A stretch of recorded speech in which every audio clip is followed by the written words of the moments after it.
தமிழ் மக்களே வணக்கம். முஸ்லிம் நாடு என்றும் பாராமல் UAE, Qatar, Saudi Arabia, Kuwait, Bahrain போன்ற நாடுகளை இன்று வரையில் ஈரான் 3000க்கும் மேற்பட்ட ஏவுகணைகளை விட்டு தாளிச்சு விட்டுக்கிட்டு இருக்கான். இவ்வளவு அடி வாங்கியும் இந்த அரபு நாடுகள் ஈரானை தாக்க வேண்டாம், தயவு செய்து ஈரானை தாக்க வேண்டாம், ஈரான் ரொம்ப நல்லவன் என்று அமெரிக்காவிடம் காலை பிடித்து கெஞ்சுவது ஏன்? ஈரான் முழுமையாக அழிக்கப்பட்டு விடக்கூடாது என்பதற்காகவா ஈரானுக்கு வக்காலத்து வாங்குகிறார்கள்?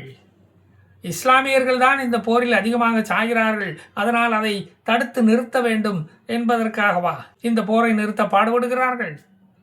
அச்சுறுத்தலாக இருந்த பயங்கரவாதிகளின் தலைவனே மேலே போய் சேர்ந்துட்டான், இனியும் எதற்கு தாக்கி ஈரானை அழிக்க வேண்டும் என்பதனால் இந்த திடீர் கரிசனம் வந்திருக்குமோ? திடீரென்று மாற்றம் வர காரணம் என்ன? ஈரானை மறுபடியும் தாக்கினால் அவனும் மறுபடியும் அரபு தேசங்களை தாக்க ஆரம்பிப்பான். அந்த அச்சம் இருக்கிறதா? அப்படி ஒரு புண்ணாக்கும் இல்லை. இதற்கு பின் இருப்பது வெறும் சுயநலம்தான்.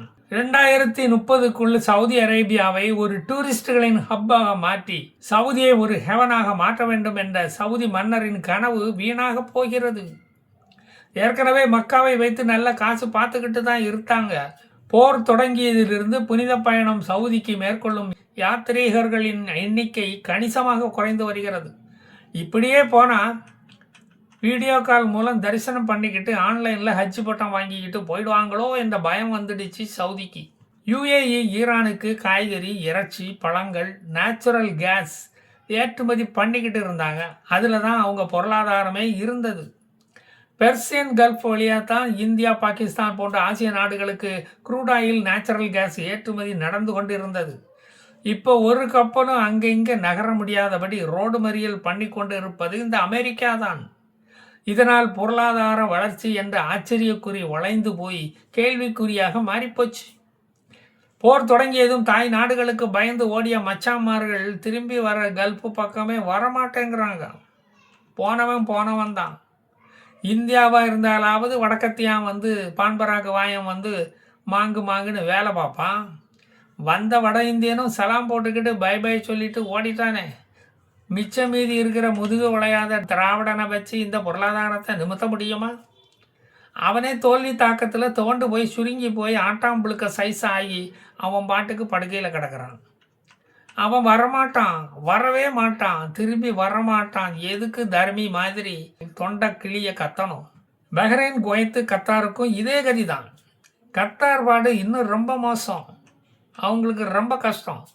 ஹமாஸையும் ஆதரிக்கணும், ட்ரம்புக்கு ஏரோப்ளைன் லஞ்சம் கொடுத்து அமெரிக்காவையும் ஆதரிக்கணும், 60 ஏக்கரில் கத்தாரில் அமெரிக்கா மிலிட்ரி பேஸ் வச்சுக்க இடத்தையும் கொடுத்து கட்டடமும் கட்டி அமெரிக்காவுக்கு ஆதரவு அளிக்கணும்.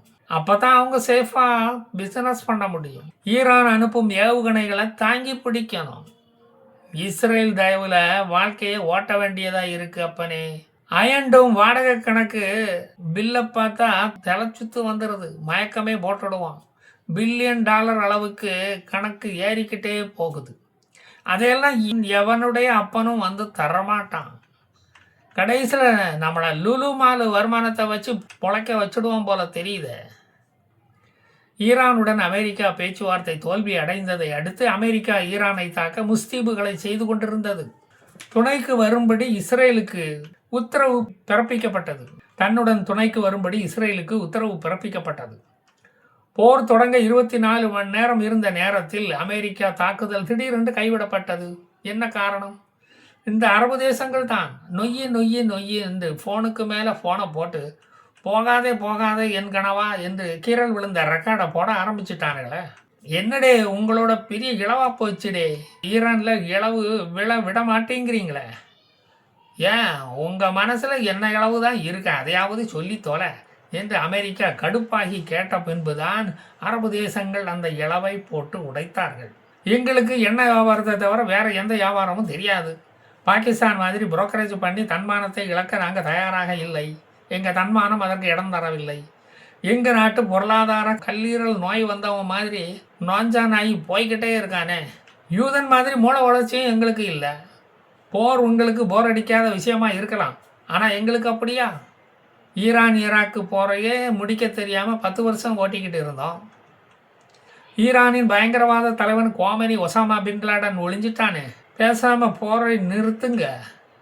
பேசாமல் போரை நிறுத்த வேண்டியதானே. அட்லீஸ்ட் தற்காலிகமாவது நிறுத்துங்க. ஹார்முஸ் செக் போஸ்ட்டை திறந்து விடுங்க. நீங்கள் எவ்வளவு டோல்கேட்டு பீஸ் கேட்டாலும் தருகிறோம் என்று முட்டிக்கு மேலே மடிச்சு கட்டி இருந்த வெள்ளை அங்கேயும் அவுத்து போட்டுக்கிட்டு செங்கோட்டையை மாதிரி கையை பவ்யமாக கெட்டிக்கிட்டு அரபு நாடுகள் கேட்டதால் அமெரிக்காவும் வேறு வழி இல்லாமல் ஓகே சொல்லி தாக்குதலை தள்ளி போட்டு விட்டது.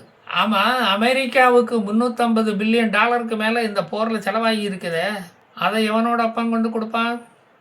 வெள்ளை மாளிகையில் கையெழுத்து போட ஸ்டாலின் டேபிளை அடுக்கி வச்சு அழகு பார்த்த மாதிரி குவிந்து கிடந்த ஃபைல்களை கையெழுத்துக்காக அவைகள் அங்கு காத்து கொண்டிருக்கின்றன. அதை பார்க்கதா உங்களை பார்க்கறதா? இந்த போரில் நாம் ஏன் தோற்றோம் என்று 36 பேர் கமிட்டி ஒன்று போட்டு விசாரிக்கலாமா என்று யோசித்து கொண்டு இருக்கிறார்கள். எல்லோரையும் எப்போதும் ஏமாற்ற முடியாது என்பது புரிந்ததால் போரை நிறுத்த சம்மதித்து விட்டார் ட்ரம்ப். நட்பு நாடுகள் கேட்டுக்கொண்டதால் இந்த முடிவை எடுத்து விட்டோம் என்று சொல்லி தப்பிவிடலாம். போரை நிறுத்த ஈரானும் கெஞ்சவில்லை. உலகின் மிகப்பெரிய பலம் வாய்ந்த அமெரிக்க இராணுவம் ஏன் இப்படி திடீரென்று போர் நிறுத்த முடிவை எடுத்தது என்பது இப்போத்தானே நமக்கு புரியுது. இந்த 3 அரபு நாடுகளும் அரபு நாட்டு தலைவர்களும் சொல்லி வச்ச மாதிரி கான்ஃபரன்ஸு கால் போட்டு தாக்குதலை தள்ளி போட சொல்லி ட்ரம்பிடம் கெஞ்சி கேட்டுக்கொண்டார்கள். UAE president Sheikh Mohammed bin Zayed Al Nahyan, கத்தாருடைய எமீர் ஷேக் தமீம், சவுதி அரேபியாவின் பிரசிடென்ட் முகமது பின் சால்மான் மூவரும் தாக்குதலை தள்ளி போட சொல்லி கேட்டுக்கொண்டதால் கடைசியில் அவர்கள் கேட்டது வெளியே வந்துவிட்டது. அப்புறம் என்ன, வெள்ளை மாளிகையிடம் வெள்ளை அறிக்கை கேட்கவா முடியும்? ட்ரம்ப் உடனே ஹெட்செட்டிடம், டேய் கல்ஃப் போகிற உடனே அவசரப்பட்டு தொடங்கிடாதீங்கடா, உங்களோட ட்ரிகர் ஹாப்பி இராணுவத்தை கொஞ்சம் அடக்கி வை என்று ட்ரம்ப் சொன்னதும் அவரே ஒரு நிமிஷம் குழம்பி போயிட்டாராம். 4 மாதமாக குண்டுமலை பொழிந்து பல மக்கள் இறந்து போயிருக்காங்க இந்த அரபு தேசங்களில். அதற்கு காரணமான ஈரானை பழிக்கு பழி வாங்காமல் காந்தி ஃபோட்டோவை வச்சு மலர் தூவி மரியாதை பண்ணிக்கிட்டு இருக்கீங்களே என்று அந்த நாட்டு மக்கள் கேள்வி கேட்க மாட்டார்களா? கேட்க மாட்டானுங்க, நாம தான் கேட்கணும். கத்தாரிடமிருந்து நேச்சுரல் கேஸ் வாங்கி கொண்டிருந்த இந்த ஈரான் இந்த போருக்கு பிறகு, போர் தொடங்கிய பிறகு அதை வாங்குவதே மொத்தமாக நிறுத்திவிட்டது. பூமியிலிருந்து பீரிட்டு வெடிக்கும் நேச்சுரல் கேஸை பிடித்து வைக்க அவர்களிடம் கண்டெய்னர்கள் இல்லை. இருக்கிற கண்டெய்னர்கள்லாம் ஃபுல்லாகிடுச்சு. கண்டெய்னர்கள் காலியானால்தான் மறுபடியும் ஃபில் பண்ண முடியும். இல்லை என்றால் அது பாட்டுக்கு வேஸ்ட்டாக எரிஞ்சிக்கிட்டு தான் இருக்கும். அதற்குத்தான் வழி இல்லாமல் இப்போ இருக்குது. அதனால தான் திணறானுங்க இந்த கல்ஃப் கண்ட்ரிஸ். சவுதி அரேபியாவை ஒரு ஐடி ஹப்பாக மாற்றணும். ஆயிலேயே நம்ம நம்பிக்கிட்டு இருக்கக்கூடாது. எத்தனை நாளைக்கு தான் இப்படி இருக்கிறது? 2030க்குள்ளே சவுதியை ஒரு ஐடி ஹப்பாகவும் டூரிஸ்ட் ஹப்பாகவும் மாற்றிவிடலாம் என்று திட்டமிட்டு கொண்டு இருக்கும்போது தான் இந்த தாக்குதல் தொடங்கியது. அது இப்போதும் தொடர்கிறது. அந்நாடும் நிலைகுலைந்து போய் இருக்கிறது. இப்போது எதிர்பார்க்காத ஈராக் நாட்டிலிருந்து ஏவுகணைகள் வந்து தாக்கி கொண்டு இருக்கிறது சவுதி அரேபியாவை. பயந்து போய் தான் கான்ஃபரன்ஸு கால் கை நடுக்கத்தில் அமெரிக்காவுக்கு டயல் பண்ணியிருப்பாங்க போல தெரியுது. இந்த இஸ்லாமியர்களின் இஸ்ரேலிய வெறுப்பு இப்போது இஸ்லாமியர்கள் மேல் உள்ள வெறுப்பாக மாறி இருக்கிறது. இதைத்தான் தன்வினை தன்னை சுடும் என்று சொன்னார்கள். சரி மக்களே, நான் மீண்டும் வருவேன், மீதியை தருவேன். ஜெய் ஹிந்த்.